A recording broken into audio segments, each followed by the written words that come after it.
art has a responsibility. And when artist assumes that responsibility, and that too with a deeply committed passion, then it's magic. I am very privileged to be sitting with such an artist of this time and era who has become a voice, or the skill that she has, she's used it for such a purpose which is beyond, I would say, or in par with all humanitarian activities out there. So the next guest on the 973 show with us is none other than Malayaliyude സ്വന്തം ആശ ശരത്. നമസ്തേ, നമസ്കാരം. Asha, once again welcome back to Bahrain. Thank you so much.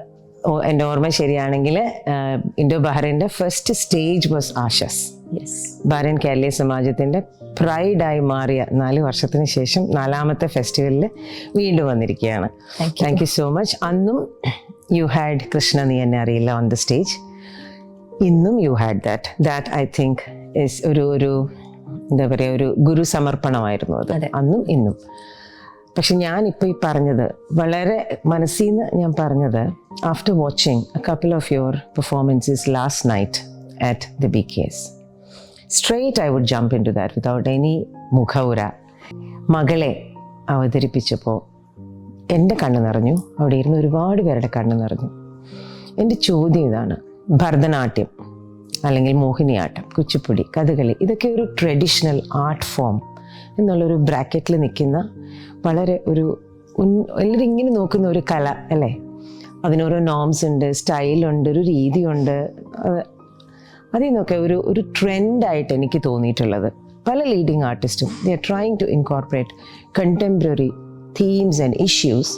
And you yourself, you spoke to the audience. നിങ്ങളുടെ എല്ലാം responsibility ആണ്. So it's becoming a medium to remind people like as to what is your role in this. അങ്ങനെ ഒരു decision എടുക്കുന്നത് എനിക്കത് കുറച്ച് daring ആയിട്ട് തോന്നി. What is your take on that? Raju പറഞ്ഞ ആ ഒരു കാര്യം വളരെ വളരെ ശരിയാണ്. നമ്മളെല്ലാം പഠിച്ചു വന്നത് ചിട്ടപ്രകാരമുള്ള, നാട്യശാസ്ത്ര പ്രകാരമുള്ള നൃത്തമാണ്. ഇപ്പം ഭരതനാട്യമാണെങ്കിലും മോഹിനിയാട്ടമാണെങ്കിലും കുച്ചിപ്പുടി ആണെങ്കിലും എല്ലാം ഒരു ചിട്ടയിൽ നിന്ന്, ഒരു ഗുരുവിൽ നിന്ന് നമ്മൾ പഠിക്കുന്നതാണ്, ഗുരു പകർന്നു തരുന്നതാണ്. എൻ്റെ ഗുരു എൻ്റെ അമ്മയാണ്, ശ്രീമതി കലാമണ്ഡലം സുമതി. അമ്മ കുറച്ചുകൂടെ ഫ്രീഡം തരുന്ന ഒരു ഗുരുവാണ് എപ്പോഴും. ഇപ്പം നമ്മളെ പഠിപ്പിച്ച് വിട്ടാൽ ഒരു ഇനം ഒരു പദമാണെങ്കിൽ കൂടി അത് പഠിപ്പിച്ച് കഴിഞ്ഞാൽ നമ്മൾ പഠിപ്പിച്ചത് മാത്രം കളിക്കുക എന്നതല്ലാതെ നിങ്ങളുടേതായിട്ടുള്ള കോൺട്രിബ്യൂഷൻസ് വേണമെന്ന്, പഠിപ്പിച്ചത് അങ്ങനെ തന്നെ നമ്മൾ കാണാതെ പഠിച്ച് പരീക്ഷ ചെയ്യാതെ, അങ്ങനെയല്ലാതെ നിങ്ങളുടേതായ ഭാഷയിൽ, നിങ്ങളുടേതായ മുദ്രകളിൽ, നിങ്ങളുടേതായിട്ടുള്ള ഒരു ക്രിയേഷനിൽ എപ്പോഴും കമ്മ്യൂണിക്കേറ്റ് ചെയ്യുന്ന പറയുന്ന ഒരു ഗുരുവാണ് എനിക്കുള്ളത്. അപ്പൊ ആ ഒരു ഫ്രീഡം എനിക്ക് പണ്ട് മുതലേ കിട്ടിയിട്ടുണ്ടായിരുന്നു. അപ്പോൾ കുറച്ചൊക്കെ അങ്ങനെ ചെയ്യാൻ പണ്ട് മുതലേ ശ്രമിക്കുമായിരുന്നു. പക്ഷെ സോഷ്യലി റെലവെൻ്റ് ആയിട്ടുള്ള, നമ്മളെ വല്ലാതെ ഹോണ്ട് ചെയ്യുന്ന, അല്ലാതെ നമ്മളെ വേദനിപ്പിക്കുന്ന ഒരുപാട് സിറ്റുവേഷൻസ് ഉണ്ട്, അല്ലെങ്കിൽ ഭയങ്കരമായി സന്തോഷിപ്പിക്കുന്ന സിറ്റുവേഷൻസ് ഉണ്ട്. നമ്മളൊരു ആർട്ടിസ്റ്റ് ആയതുകൊണ്ട് പ്രത്യേകിച്ച് എൻ്റെ ക്രിയേഷൻ അതിലൂടെയാണ്. ഞാനിപ്പോൾ ഇപ്പം ചെറിയ കുട്ടിയെക്കുറിച്ച് കൃഷ്ണാനി ബേഗനെ എന്ന് പറയുന്ന പദം കളിക്കുകയാണെങ്കിൽ, ഓഫ് കോഴ്സ് ആ കൃഷ്ണനെ കാണുന്നത് എൻ്റെ മക്കളെ ആയിരിക്കും. അപ്പൊ അവരുടേതായിട്ടുള്ള കാര്യങ്ങളായിരിക്കും ഓട്ടോമാറ്റിക്കലി വരിക. അപ്പോൾ ചില സമയത്ത് ഞാൻ കളിക്കും മനസ്സിൽ നോ എന്ന് പറയാറുണ്ട്. കാര്യം ഞാൻ അവരോട് നോ എന്ന് പറയുന്നത്, അതാണ് എന്നിലുള്ള ഒരു ആർട്ടിസ്റ്റ് ചെയ്യുന്നത്. അങ്ങനെ ഇരിക്കുന്ന സമയത്താണ് പല പല പെർഫോമൻസിലൂടെ നമ്മൾ പോവല്ലോ. ഒരുപാട് ഇങ്ങനെ വാർത്തകളിൽ നമ്മൾ വായിക്കുന്നുണ്ട്, നമ്മളുടെ നിർഭയ, അഭയ എന്നുള്ള വാക്കുകളിലൂടെ വായിക്കുന്നു, ഇങ്ങനെയൊക്കെ സംഭവിച്ചു. പക്ഷെ നമ്മളെല്ലാവരും തിരക്കുകളിൽ ഇതെല്ലാം മറന്നു പോകും. അത് മറക്കാതിരിക്കുന്ന ഒരാളുണ്ട്, അമ്മയ്ക്ക് ഒരിക്കലും അത് മറക്കാൻ സാധിക്കില്ല, അച്ഛനും ഓഫ് കോഴ്സ്. പക്ഷെ ഞാനൊരു അമ്മയായതുകൊണ്ട് അമ്മയുടെ പെർസ്പെക്റ്റീവ് ചിന്തിക്കുമ്പം ഉറങ്ങാൻ പോലും പലപ്പോഴും പറ്റാറില്ല. എനിക്ക് 2 പെൺകുട്ടികളാണ്. ഞാൻ 12,000 പെൺകുട്ടികളെ പഠിപ്പിക്കുന്ന ഒരു അധ്യാപികയാണ്. അങ്ങനെ ആ ഒരു വേദനയിൽ നിന്നും ഉണ്ടായതാണ് മകളെ എന്ന് പറയുന്ന ഒരു നൃത്തമെന്നോ അല്ലെങ്കിൽ ഒരു പ്രൊഡക്ഷൻ എന്നോ അതിനെ പറയാൻ പറ്റില്ല. ഒരു രോദനമാണ്, ഒരു അമ്മയുടെ നിലവിളിയാണത് മകളെ എന്നുള്ളത്. അങ്ങനെയാണ് അങ്ങനെ ഒരു പ്രൊഡക്ഷൻ അല്ലെങ്കിൽ ആ ഒരു നൃത്തം ഉണ്ടായത് എന്ന് പറയാം. പക്ഷെ അതിലൂടെ ഞാൻ പറയാൻ ശ്രമിക്കുന്നത്, ഒരു കലാകാരി എപ്പോഴും നമ്മളുടെ മീഡിയത്തിലൂടെയല്ലേ നമുക്ക് സംസാരിക്കാൻ പറ്റും. ഞാൻ സിനിമയിൽ അഭിനയിക്കുന്നത് എന്താണോ സ്ക്രിപ്റ്റ് റൈറ്റർ എഴുതി തരുന്നു, ഡയറക്ടർ ആക്ഷൻ കട്ട് പറയുന്നു, അതിൻ്റെ ഇടയിൽ അഭിനയിക്കുന്നത് മാത്രമാണ്. അത് എൻ്റേതായിട്ടുള്ള ഒരു ക്രിയേഷൻ അല്ല, ഞാൻ അഭിനയിക്കുന്നു എന്ന് മാത്രം. അവരൊരു ടൂളാണ് ആക്ടർ എന്ന് പറയുന്നത്, അവർ പറയുന്നത്. പക്ഷെ നൃത്തമാവുമ്പോൾ എനിക്ക് കുറച്ചുകൂടെ ഫ്രീഡം ഉണ്ട്. എനിക്ക് പറയാനുള്ള കാര്യങ്ങൾ എനിക്ക് പറയാൻ സാധിക്കും. അങ്ങനെയാണ് വല്ലാതെ വേദനിപ്പിച്ച കൽക്കട്ടയിലെ ആ ഒരു ഡോക്ടറിനെ 10-20 പേര് ചേർന്ന് കൊന്നുകളഞ്ഞ്, റേപ്പ് ചെയ്ത് കൊന്നുകളഞ്ഞ് ആ ഒരു സിറ്റുവേഷൻ ജനങ്ങൾക്ക് മുന്നിൽ അവതരിപ്പിച്ച് എല്ലാവരും ശബ്ദിക്കണം ഇതിനെതിരെ, എല്ലാവരുടെയും നാവ് പൊങ്ങണം. എല്ലാവരും പലപ്പോഴും നമ്മളുടേതല്ലല്ലോ മറ്റുള്ളവരുടെ അല്ലേ എന്ന് വിചാരിച്ച് പലപ്പോഴും മിണ്ടാതിരിക്കും. അത് പാടില്ല. എല്ലാവരും കൈ ചേർത്ത് പിടിച്ചാൽ നമ്മളുടെ പെൺകുട്ടികളോട് നമ്മൾ പറഞ്ഞു കൊടുക്കുന്നത് പോലെ നമ്മൾ ശ്രദ്ധിക്കണം, രാത്രി കാലങ്ങളിൽ ശ്രദ്ധിക്കും, പല പല ഉപദേശങ്ങൾ നമ്മൾ കൊടുക്കാറുണ്ട്. അത് ശരി തന്നെയാണ്, അല്ല എന്നല്ല. അതുപോലെ ആൺകുട്ടികളോടും പറഞ്ഞു കൊടുക്കണം, മകനെ അത് നിന്റെ സഹോദരിയാണ്, അമ്മയാണ്, അമ്മയെ പോലെയാണ്, അവളെ വേദനിപ്പിച്ചാൽ നീ എന്നെ വേദനിപ്പിക്കുന്നത് പോലെയാണെന്ന് ഒരു അമ്മ പറഞ്ഞു കൊടുത്ത് വളർത്തിയാൽ ഒരിക്കലും ഒരു ആൺകുട്ടിക്ക് ഒരു പെൺകുട്ടിയെ ഉപദ്രവിക്കാൻ സാധിക്കില്ല. ഇതൊക്കെ എങ്ങനെ പറയണമെന്ന് എനിക്കറിയില്ല. അതാണ് നൃത്തത്തിലൂടെ പറയാൻ ശ്രമിക്കുന്നത്. ആശയ്ക്ക് പറയാൻ പറ്റിയ ഏറ്റവും നല്ല ഭാഷയും അതാണല്ലോ. You are N excellent artist, prove in your self. അവതരിപ്പിച്ച എല്ലാ നമ്പേഴ്സും ഈക്വലി ഇംപ്രസീവ് ആണ്. പക്ഷെ ഇതിന് അതിൻ്റെ ഒരു ഡിഫറൻസ് ഉണ്ടായിരുന്നു because of its thematic relevance and the message which was very strong out there, followed by your Mangalam. Mangalam വളരെ വ്യത്യസ്തമായിരുന്നു ഇന്നലെ. അതും ഈ പറഞ്ഞൊരു ടൈംലി റെലവൻറ്റ് തോട്ട് ആയിരുന്നു എന്ന് എനിക്കറിയാം. വന്ദേ മാതരം മംഗളമായിട്ട് ഞാൻ ആദ്യമായിട്ടാണ് കാണുന്നത്. And where the entire audience stood up to national anthem was another thing. Of course we know the situation. അത് മാറ്റി വെച്ചിട്ട് എൻ്റെ ചോദ്യം ഇതാണ്. ഇന്നലെ സ്റ്റേജിൽ തന്നെ എന്നോട് പറഞ്ഞിരുന്നു അത് ഇന്നലെ ചെയ്തതാണെന്ന്. ഇങ്ങനെയുള്ള പെട്ടെന്നുള്ള ഡിസിഷൻസ് അത് I am sure you are an expert. എങ്കിൽ പോലും എനിക്കത് ഭയങ്കര അത്ഭുതമായിട്ട് തോന്നി. എങ്ങനെയായിരുന്നു ആ തോട്ട് വന്നത്? അല്ല, ഇപ്പം നമ്മൾ ഫേസ് ചെയ്തുകൊണ്ടിരിക്കുന്ന ഏറ്റവും വലിയ, എല്ലാവരെയും വേദനിപ്പിച്ചുകൊണ്ടിരിക്കുന്ന, അല്ലെങ്കിൽ നമ്മളെല്ലാവരും ഇങ്ങനെ മുൾമുനിയിൽ നിൽക്കുന്ന സിറ്റുവേഷനാണ്. നമ്മളെ രാജ്യം കാക്കുന്ന നമ്മളുടെ സഹോദരങ്ങൾ നമുക്ക് വേണ്ടി പ്രൊട്ടക്ഷനായിട്ട് ഇങ്ങനെ നിൽക്കുകയാണ്. അവർക്കൊരു ശക്തി പകരുക എന്നുള്ളതാണ്. അതെങ്ങനെയെന്ന് ഒരു നിമിഷം ആലോചിച്ചപ്പോൾ, പ്രത്യേകിച്ച് അത് ആലോചിക്കാൻ കാരണം നമ്മളുടെയൊക്കെ ബഹ്റൈനിലാണുള്ളത്, തിരിച്ചു പോകുന്ന ഫ്ലൈറ്റ്സിന് ഇഷ്യൂസ്, അങ്ങനെ പല പല സിറ്റുവേഷൻസ് ഡിസ്കഷൻ നടക്കുകയാണ്. അപ്പം ഞാൻ ആലോചിച്ചു, എത്ര കാര്യങ്ങളുണ്ടായിട്ടും എല്ലാം മറന്ന് നമുക്ക് വേണ്ടി ഈ രാജ്യത്തെ കാത്തു നിൽക്കുന്ന നമ്മളുടെ സഹോദരങ്ങൾ, നമ്മളുടെ സൈനികരൊക്കെ വേണ്ടിയിട്ട് എന്ത് ചെയ്യാൻ പറ്റുന്നുള്ള ഒരു തോട്ടിൽ നിന്നാണ് പെട്ടെന്ന് വന്ദേ മാതരം എന്ന് ആലോചിച്ചത്. സാധാരണ നമ്മൾ മംഗളം ചെയ്യുക കൃഷ്ണനെയോ ഗുരുവായൂരപ്പനെയോ പരമശിവനെയോ ഒക്കെ കുറിച്ചിട്ടാണ്, നമ്മളുടെ ദൈവങ്ങളെ വിളിച്ചാണ് നന്ദി പറയുക, നമ്മളെ കണ്ടുകൊണ്ടിരിക്കുന്ന പ്രേക്ഷകർക്ക് നന്ദി. അങ്ങനെ ആലോചിച്ചപ്പോഴാണ് ഇന്ന് നന്ദി പറയേണ്ടത് അവർക്കാണ് ധൈര്യം പകരേണ്ടത്.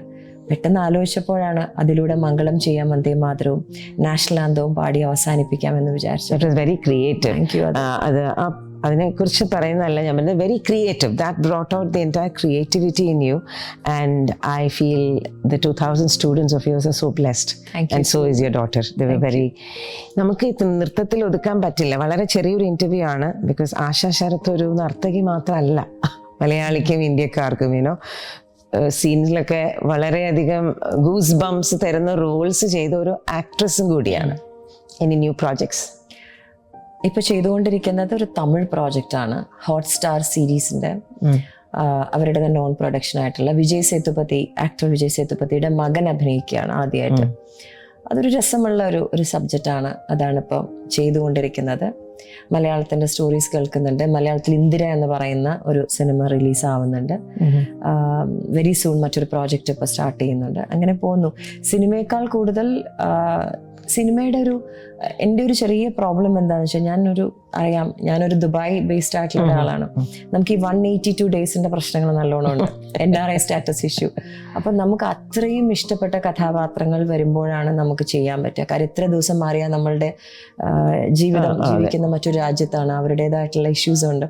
അപ്പോൾ കുറച്ച് സിനിമകൾ മാത്രമേ എനിക്ക് ചെയ്ത് എത്താൻ പറ്റുള്ളൂ. പെർഫോമൻസിന് നാട്ടിൽ വരണം, സിനിമയ്ക്ക് വരണം, ഇതൊക്കെ ഡേറ്റ്സ് കൗണ്ട് ചെയ്യുന്ന ഒരു കാര്യമാണ്. പക്ഷെ എന്നാലും മനസ്സിന് ചേർന്ന് നിൽക്കുന്ന കഥാപാത്രങ്ങൾ വന്നാൽ എങ്ങനെയും ഏത് ഭാഷയാണെങ്കിലും, മലയാളമോ തമിഴോ തെലുങ്കോ ഒക്കെ ആണെങ്കിൽ എന്താണെങ്കിലും ഞാൻ ചെയ്യാൻ ശ്രമിക്കാറുണ്ട്. ചോയ്സ് ആയിട്ട് ചോദിക്കുന്നില്ല എങ്കിലും, ഡാൻസ് ആണോ മൂവിയാണോ close to heart? 100% dance. Dance ഇല്ലാതെ ജീവിക്കാൻ ബുദ്ധിമുട്ടാണ്. കാരണം ഞാൻ ജനിക്കുന്നതിന് മുന്നേ മുതൽ, അമ്മയുടെ ഉദരത്തിലുള്ളപ്പോൾ മുതൽ എൻ്റെ വീട്ടിൽ തന്നെയാണ് കളരി പെരുമ്പാവൂർ. അപ്പൊ ഈ പഠിപ്പിക്കുന്നത് കേട്ടിട്ടാണ് എപ്പോഴും ആ ഒരു താളം ഇങ്ങനെ എപ്പോഴും അമ്മ കളരിയിൽ ക്ലാസ് ഉണ്ടാവും, ചെറിയ കുട്ടിയായിരിക്കും. ആദ്യമൊക്കെ ഭയങ്കര ദേഷ്യം വരെയായിരുന്നു, അമ്മ എപ്പോഴും ബിസിയാണ്. പിന്നീടാണ് അയ്യോ ഇത് കലാമണ്ഡലം സുമതിയാണ്, അമ്മയാണെന്നൊക്കെ ഓർമ്മ വരുന്നത്. അപ്പൊ ആ ഒരു ഇപ്പൊ എത്ര വയസ്സായാലും അത് പഠിപ്പിച്ച്, എനിക്കിപ്പോ എപ്പോഴും പെർഫോം ചെയ്തോളണമെന്നൊന്നും നിർബന്ധമുള്ള ആളല്ല കേട്ടോ ഞാൻ. എനിക്ക് എന്തെങ്കിലും ഒരു ബന്ധം പഠിപ്പിച്ചാലും ഐ എം വെരി ഹാപ്പി. പഠിപ്പിക്കണം, അതായിട്ടൊരു ബന്ധം ഉണ്ടാവണം എന്നുള്ളതാണ് ഏറ്റവും പ്രധാനം. മക്കള് രണ്ടുപേരും ഡാൻസ് ചെയ്യും. ഇന്നലെ ഉത്തരയുടെയും performance was amazing. Back to cinema, one more question. അതും ചോദിക്കാൻ ഒരുപാടെണ്ണം കാണും, എങ്കിലും പെട്ടെന്ന് മനസ്സിൽ വരുന്ന ഏറ്റവും നല്ലത് എന്ന് ഒരുപാട് അപ്രീസിയേഷൻ കിട്ടിയ ഒരു ഓഫ്കോഴ്സ് ആദ്യം എല്ലാവർക്കും ആദ്യം എടുത്തു പറയുന്ന ഒരു കാര്യം ഗീത IPS ആയിരിക്കും, ദൃശ്യം. പിന്നെ അനുരാഗ കരിക്കിൻ വെള്ളം എന്ന് പറഞ്ഞൊരു സിനിമയാണ്, സുമ എന്ന് പറയുന്ന ഒരു കഥാപാത്രം എല്ലാവരും ഓർത്ത് പറയാറുണ്ട്. പിന്നെ ഓഫ് കോഴ്സ് കുങ്കുമപ്പൂവിലെ പ്രൊഫസർ കുങ്കുമപ്പൂവിലാണല്ലോ. Your hair was the talk of the town at that time, you know. അങ്ങനെ കെട്ടി ഹെയർ എല്ലാം പോയി. അന്ന് അങ്ങനെ ആക്കാൻ ഒരു ട്രെൻഡ് ഉണ്ടായിരുന്നു ആ സമയത്ത്. എന്റെ ഹെയർ വളരെ കേളി, ഇപ്പൊ പെർഫോമൻസ് ചെയ്യുമ്പോൾ നമ്മൾ TV കേളി ഹെയർ ആണ്. പക്ഷെ അങ്ങനെ തന്നെയായിരുന്നു കുങ്കുമപ്പൂവില്. You retained it that way. ഇതും സ്ട്രെയിറ്റൻ ചെയ്തല്ല, നമ്മളൊന്ന് പെർഫോമൻസ് ചെയ്യുമ്പോൾ നമ്മൾ അതിൽ ബ്ലോ ഡ്രൈ ചെയ്ത് അങ്ങനെയൊക്കെ ചെയ്യുമ്പോൾ അതായി പോകുന്നതാണ്. അപ്പൊ ആ ഒരു കഥാപാത്രം ഇപ്പോഴും ഇത്ര വർഷം കഴിഞ്ഞിട്ടും very close to my heart. അതൊട്ടും പ്രതീക്ഷിച്ചൊന്നും ചെയ്തതായിരുന്നില്ല ആ ഒരു സിനിമയും സീരിയലും ഒന്നും. ആശ ഒരു RJ കൂടിയായിരുന്നു വർഷങ്ങൾക്ക് മുമ്പ് അല്ലേ? അപ്പോ ആ സമയത്തെ ഓർമ്മകളൊന്ന് ഓർമ്മിച്ചെടുക്കാൻ പറ്റുമോ? When was that? ഏകദേശം 1994 to 2004 വരെയായിരുന്നു ഞാൻ 10 വർഷം ജോലി ചെയ്തിരുന്നത്. എനിക്ക് ഏറ്റവും ഇഷ്ടപ്പെട്ട ഒരു ജോലിയായിരുന്നു റേഡിയോ ജോലി. എന്ന് വെച്ചാൽ നിറയെ പാട്ടുകൾ കേൾക്കാം. ആദ്യത്തെ മലയാളം, എനിക്കൊന്ന് ഗൾഫിലെ ആദ്യത്തെ മലയാളം റേഡിയോ ആണ് റേഡിയോ ഏഷ്യ എന്ന് പറയുന്നത്. ഏറ്റവും ഇഷ്ടപ്പെട്ട കാര്യം എന്താ വെച്ചാൽ പാട്ടുകൾ ഇങ്ങനെ കളക്ഷൻസ് ഉണ്ടാവും നമ്മുടെ സ്റ്റുഡിയോയിൽ. പിന്നെ എല്ലാ കലാകാരന്മാരും, ദാസേട്ടനടക്കം, ദാസേട്ടൻ, ചിത്ര ചേച്ചി, ലാലേട്ടൻ, മമ്മൂക്ക, ആ ഒരു സമയത്തുള്ള എല്ലാ ആർട്ടിസ്റ്റിനെയും ഇന്റർവ്യൂ ചെയ്യുക, അവരോട് സംസാരിക്കുക. പിന്നെ ഏറ്റവും രസകരമായിട്ടുള്ള കുറച്ച് നേരം ന്യൂസിലിരിക്കുക. എനിക്ക് ടോട്ടലി ഡിഫറെന്റ് ആയിട്ടുള്ള ഒരു ഫീൽഡായിരുന്നു. ഞാൻ ഡാൻസ് ചെയ്തിരുന്ന ഒരാളായിരുന്നു, പക്ഷെ ഈ ഒരു രസമുള്ള ഒരു അറ്റ്മോസ്ഫിയർ ആയിരുന്നു ഞങ്ങളുടെ റേഡിയോയിൽ. പിന്നെ ശബ്ദത്തിലൂടെ എനിക്ക് അഭിനയത്തിലൊരു വലിയൊരു എക്സ്പീരിയൻസ് ഉള്ളത് റേഡിയോ നാടകങ്ങൾ അഭിനയിക്കുമായിരുന്നു. അപ്പൊ ഡബ് ചെയ്യാൻ പിന്നീട് എനിക്ക് അത് ഒരുപാട് സഹായകരമായിട്ടുണ്ട്. അപ്പൊ നമ്മൾ പല ക്യാരക്ടേഴ്സും ചെയ്യുമല്ലോ റേഡിയോയിലാ, നമ്മളെ കാണില്ല, നമ്മൾ ഡബ് ചെയ്യുന്ന പോലെയാണ്. അതൊക്കെ ഭയങ്കര എക്സ്പീരിയൻസ് തന്നിട്ടുണ്ട്.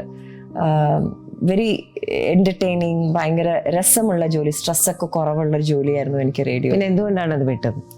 10 വർഷം കഴിഞ്ഞപ്പോൾ ഞങ്ങളുടെ സ്റ്റുഡിയോ ദുബായിൽ നിന്ന് റാസൽ ഖൈലിലേക്ക് ഷിഫ്റ്റ് ചെയ്തു. അപ്പൊ എനിക്ക് പോയി വരാനുള്ള ബുദ്ധിമുട്ട് ഉണ്ടായിരുന്നു. ഇനി അങ്ങനെ ഒരു ഓഫർ വന്നു തീർച്ചയായിട്ടും ഞാൻ കുറെ കാലം കഴിയുമ്പോൾ എനിക്ക് ഡാൻസ് ഒക്കെ ചെയ്യാൻ പറ്റാണ്ട്, വയസ്സാകുമ്പോൾ ഡാൻസ് ഒക്കെ, ഇപ്പോഴും വയസ്സായില്ല എന്നല്ല, കുറച്ചുകൂടി വയസ്സാകുമ്പോൾ ഡാൻസ് ചെയ്യാൻ പറ്റാണ്ട് വരുമോ, അഭിനയിക്കാൻ പറ്റാണ്ട് വരുമോ ഒക്കെ ചെയ്യുമ്പോഴും ഒരു മൈക്കില് നമസ്കാരം റേഡിയോ ഏഷ്യ പ്രിയ ശ്രോതാക്കൾക്ക് എന്റെ സ്വാഗതം എന്നൊക്കെ പറഞ്ഞിട്ടൊക്കെ ഇരിക്കാൻ പറ്റുമല്ലോ. അപ്പൊ ഞാൻ പുറകില്, ഞങ്ങളുടെ ചെയറിന്റെ പുറകില് വൈറ്റ് മാർക്കറിൽ ആശാ ശരത് എഴുതി സൈൻ ചെയ്തിട്ടാണ് വന്നിരിക്കുന്നത്, ഈ ചെയർ എനിക്ക് തിരിച്ചു വേണമെന്ന് പറഞ്ഞിട്ട്. That's very sweet. I really loved ആ ഒരു ജോലി. അപ്പൊ അങ്ങനെയാണെങ്കിൽ ശ്രോതാക്കളോട് എന്താണ് പറയാനുള്ളത്? പ്രവാസി മലയാളികളായ നമുക്ക് എല്ലാവർക്കും ഏറ്റവും കൂടുതൽ ഗൃഹാതുരത്വം തരുന്നത് റേഡിയോയിലൂടെയുള്ള സംസാരമാണെന്ന് പലരും പറയാറുണ്ട്.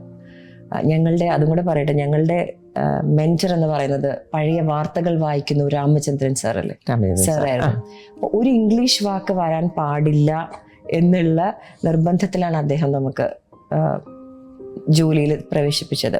അപ്പം ഇംഗ്ലീഷ് വാക്ക് വരുമ്പോൾ ഇതൊരു മലയാളം റേഡിയോ ആണ്, അപ്പോൾ ആംഗലേയ ഭാഷ വന്നുകൂടാ എന്ന് പറഞ്ഞ് പഠിപ്പിച്ചിട്ടുള്ള ഒരാളാണ്. അപ്പം നമ്മൾ സംസാരിക്കുമ്പം, റേഡിയോയിൽ സംസാരിക്കുമ്പോൾ ഒരു യെസ് നോ പോലും വരാതിരിക്കാൻ ശ്രദ്ധിക്കുമായിരുന്നു.